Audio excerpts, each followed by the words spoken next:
यह वीडियो वैशाख पूर्णिमा पर है। वैशाख पूर्णिमा के दिन स्नान, दान और व्रत करने से पुण्य फल प्राप्त होते हैं।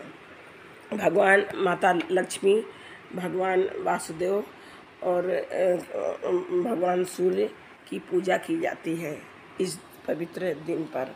ये महीने का आखिरी दिन है, अंतिम दिन है और इसको बहुत हर्षो उत्सव के साथ मनाते हैं।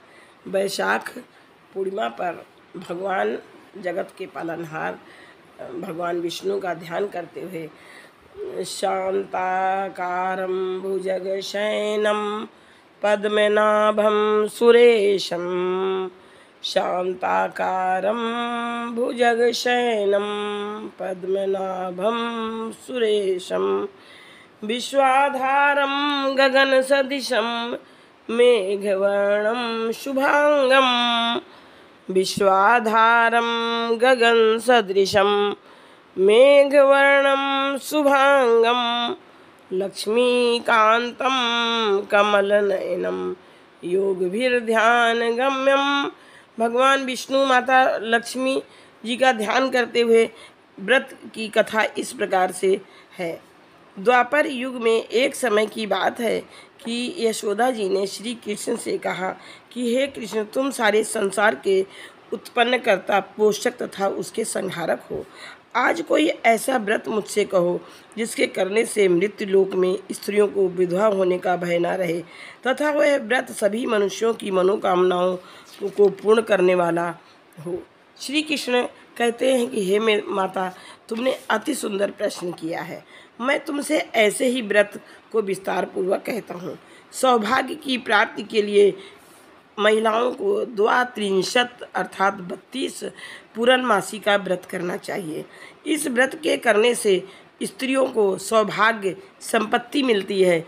यह व्रत अचल सौभाग्य देने वाला है एवं भगवान शंकर के प्रति मनुष्य मात्र की भक्ति को बढ़ाने वाला है। यशोदा जी कहने लगी कि हे कृष्ण, सर्वप्रथम इस व्रत को मृत्यु लोक में किसने किया था, इसके विषय में विस्तार से मुझे बताओ।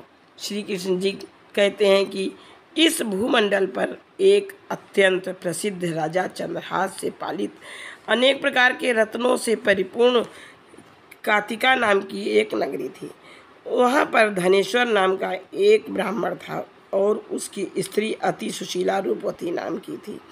दोनों ही उस नगरी में बड़े प्रेम के साथ रहते थे। घर में धन धान्य आदि की कमी नहीं थी। उनको एक बड़ा दुख था कि उनके कोई संतान नहीं थी। इस दुख से वह अत्यंत दुखी रहते थे। एक समय एक बड़ा तपस्वी योगी उस नगरी में आ गया। वह योगी उस ब्राह्मण के घर को छोड़कर अन्य सब घरों से भिक्षा लाकर भोजन किया करता था।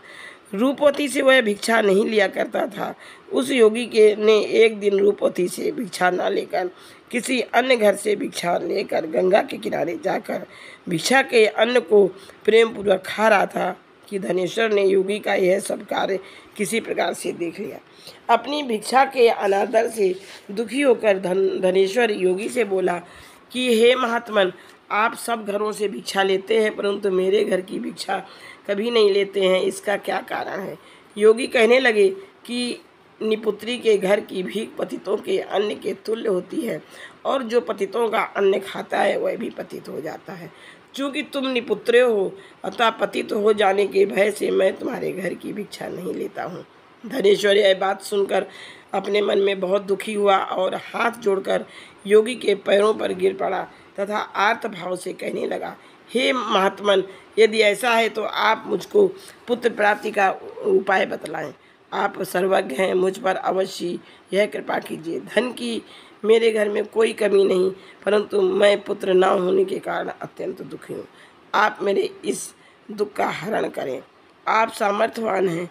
यह सुनकर योगी कहने लगा, हे ब्राह्मण, तुम चंडी की आराधना करो। घर आकर उसने अपनी स्त्री से सब वृत्तांत कहा और आप तप के निमित्त वन में चला गया। वन में जाकर उसने चंडी की उपासना की और उपवास किया। चंडी ने 16वें दिन उसको स्वप्न में दर्शन दिया और कहा कि हे धनेश्वर, जा तेरे पुत्र होगा परंतु वह 16 वर्ष की आयु में ही मृत्यु को प्राप्त हो जाएगा। यदि तुम दोनों स्त्री पुरुष 32 पूर्णमासियों का व्रत विधि पूर्वक करोगे तो वह दीर्घायु हो जाएगा। जितनी तुम्हारी सामर्थ्य हो आटे के दिए बनाकर शिव जी का पूजन करना, परंतु पूर्णमासी को 32 हो जाने चाहिए। प्रातःकाल होने पर इस स्थान के समीप ही तुम्हें एक आम का वृक्ष दिखाई देगा। उस पर तुम चढ़कर एक फल तोड़कर शीघ्र अपने घर चले जाना। अपनी पत्नी से सब वृत्तांत कहना। ऋतु स्नान के पश्चात वह स्वच्छ होकर श्री शंकर जी की ध्यान की कृपा से उस फल को खा लेगी। तब शंकर भगवान की कृपा से उसको गर्भ हो जाएगा। जब वह ब्राह्मण प्रातःकाल उठा तो उसने उस स्थान के पास ही एक आम का वृक्ष देखा, जिस पर एक अत्यंत सुंदर आम का फल लगा हुआ था। उस ब्राह्मण ने उस आम के वृक्ष पर चढ़कर उस फल को तोड़ने का प्रयत्न किया, परंतु वृक्ष पर कई बार प्रयत्न करने पर भी वह चढ़ न पाया।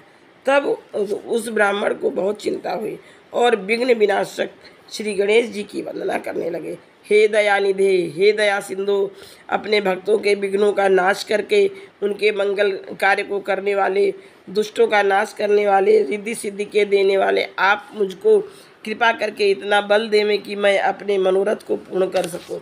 इस प्रकार गणेश जी की वंदना करने पर उनकी कृपा से धनुषर वृक्ष पर चढ़ गया और उसने एक अति सुंदर आम का फल देखा। उसने सोचा कि जो वरदान से फल मिला था वह यही है और कोई फल दिखाई नहीं देता। उस धनेश्वर ब्राह्मण ने जल्दी से उस फल को तोड़कर अपनी स्त्री को लाकर दिया और उसकी स्त्री ने अपने पति के कथनानुसार उस फल को खा लिया और वह गर्भवती हो गई। देवी जी की असीम कृपा से उसके एक अत्यंत सुंदर पुत्र उत्पन्न हुआ, जिसका नाम उन्होंने देवीदास रखा। माता पिता के हर्ष और शोक के साथ वह बालक शुक्ल पक्ष के चंद्रमा की भांति अपने पिता के घर में बढ़ने लगा। भवानी की कृपा से वह बालक बहुत ही सुंदर, सुशील और विद्या पढ़ने में निपुण हो गया। माँ चंडी की उसके ऊपर जो कृपा थी, उसकी माता ने द्वात्रिशत 32 पूर्णमासी का व्रत रखना प्रारंभ कर दिया था, जिससे उसका पुत्र दीर्घायु, बड़ी आयु वाला हो जाए। 16वां वर्ष लगते ही देवीदास के माता पिता को बड़ी चिंता हो गई कि कहीं उनके पुत्र की इस वर्ष मृत्यु न हो जाए। इसलिए उन्होंने अपने मन में विचार किया कि यदि यह दुर्घटना उनके सामने हो गई तो वे इसे कैसे सहन कर सकेंगे। अस्तु उन्होंने देवीदास के मामा को बुलाया और कहा कि हमारी इच्छा है कि देवीदास 1 वर्ष तक काशी में जाकर विद्या का अध्ययन करे और उसको अकेला भी नहीं छोड़ना चाहिए। इसलिए साथ में तुम्हें जाना होगा और 1 वर्ष के पश्चात इसको वापस लौटा कर लाना होगा। सब प्रबंध करके उसके माता पिता ने काशी जाने के लिए देवीदास को एक घोड़े पर बैठाकर उसके मामा को उसके साथ कर दिया, किंतु यह बात उसके मामा या किसी और से नहीं कही। धनेश्वर ने सपत्नीक अपने पुत्र की मंगल कामना तथा दीर्घायु के लिए भगवती दुर्गा की आराधना और पूर्णमासियों का व्रत करना आरंभ कर दिया। इस प्रकार बराबर 32 पूर्णमासी का व्रत पूरा किया। कुछ समय पश्चात एक दिन वह दोनों मामा और भांजा मार्ग में रात्रि बिताने के लिए किसी ग्राम में ठहरे हुए थे। उस दिन उस गांव में एक ब्राह्मण की अत्यंत सुंदरी, सुशीला, विदुषी और गुणवती कन्या का विवाह होने वाला था। जिस धर्मशाला के अंदर वर और उसकी बारात ठहरी हुई थी, उसी धर्मशाला में देवीदास और उसके मामा भी ठहरे हुए थे। संयोगवश जब कन्या को तेल आदि चढ़ाकर मंडप आदि का कृत्य किया जा रहा था तो लग्न के समय वर को धनुर्वात हो गया। अस्तु वर के पिता ने अपने कुटुंबियों से परामर्श करके निश्चय किया कि यह देवीदास मेरे पुत्र जैसा ही सुंदर है, मैं इसके साथ ही लग्न करा दूं और बाद में विवाह के अन्य कार्य मेरे लड़के के साथ हो जाएंगे। ऐसा सोचकर देवीदास के मामा से जाकर बोला कि तुम थोड़ी देर के लिए अपने भांजे को हमें दे दो, जिससे विवाह के लग्न का सब कृत्य सुचारू रूप से हो सके। तब उसका मामा कहने लगा कि जो कुछ भी मधुपर्क आदि कन्यादान के समय वर को मिले हुए सब हमें दे दिया जाए तो मेरा भांजा इस बारात का दूल्हा बन जाएगा। यह बात वर के पिता के स्वीकार कर लेने पर उसने अपना भांजा वर बनने को भेज दिया और उसके साथ सब विवाह कार्य रात्रि में विधि पूर्वक संपन्न हो गया।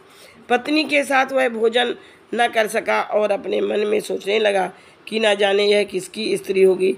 वह एकांत में इसी सोच में गरम निश्वास छोड़ने लगा तथा उसकी आंखों में आंसू भी आ गए। तब वधू ने पूछा कि क्या बात है, आप इतने उदासीन व दुखी क्यों हो रहे हैं। तब उसने सब बातें जो वर के पिता ने व उसके मामा में हुई थी उसको बतला दी। तब कन्या कहने लगी कि यह ब्रह्म विवाह के विपरीत कैसे हो सकता है। देव, ब्राह्मण और अग्नि के सामने मैंने आपको ही अपना पति बनाया है, इसलिए आप ही मेरे पति हैं। मैं आपकी ही पत्नी रहूंगी, किसी अन्य की कदापि नहीं। तब देवी दास ने कहा, ऐसा मत करिए, क्योंकि मेरी आयु बहुत थोड़ी है। मेरे पश्चात आपकी क्या गति होगी, इन बातों को अच्छी तरह विचार लो। परंतु वह दृढ़ विचार वाली थी, बोली कि जो आपकी गति होगी वही मेरी गति होगी। हे स्वामी, आप उठिए और जो भोजन करिए, आप निश्चय ही भूखे होंगे। इसके बाद देवीदास और उसकी पत्नी दोनों ने भोजन किया तथा शेष रात्रि भर वे सोते रहे। प्रातःकाल 4 बजे देवीदास ने अपनी पत्नी को 3 नगों से जड़ी हुई एक अंगूठी दी, एक रुमाल दिया और बोला, हे प्रिय, इसे लो और संकेत समझकर स्थिर चित्त हो जाओ। मेरा मरण और जीवन जानने के लिए एक पुष्प वाटिका बना लो, उसमें सुगंधित वाली एक नव मल्लिका लगा लो, उसको प्रतिदिन जल से सिंचा करो और आनंद के साथ खेलो कूदो तथा उत्सव मनाओ। जिस समय और जिस दिन मेरा प्राणांत होगा ये फूल सूख जाएंगे और जब ये फिर हरे हो जाएं तो जान लेना कि मैं जीवित हूँ। यह बात निश्चय करके समझ लेना, इसमें कोई संशय नहीं है। यह समझा कर वह चला गया। प्रातःकाल होते ही वहाँ पर बाजे गाजे बजने लगे और जिस समय विवाह के कार्य समाप्त करने के लिए वर तथा सब बाराती मंडप में आए तो कन्या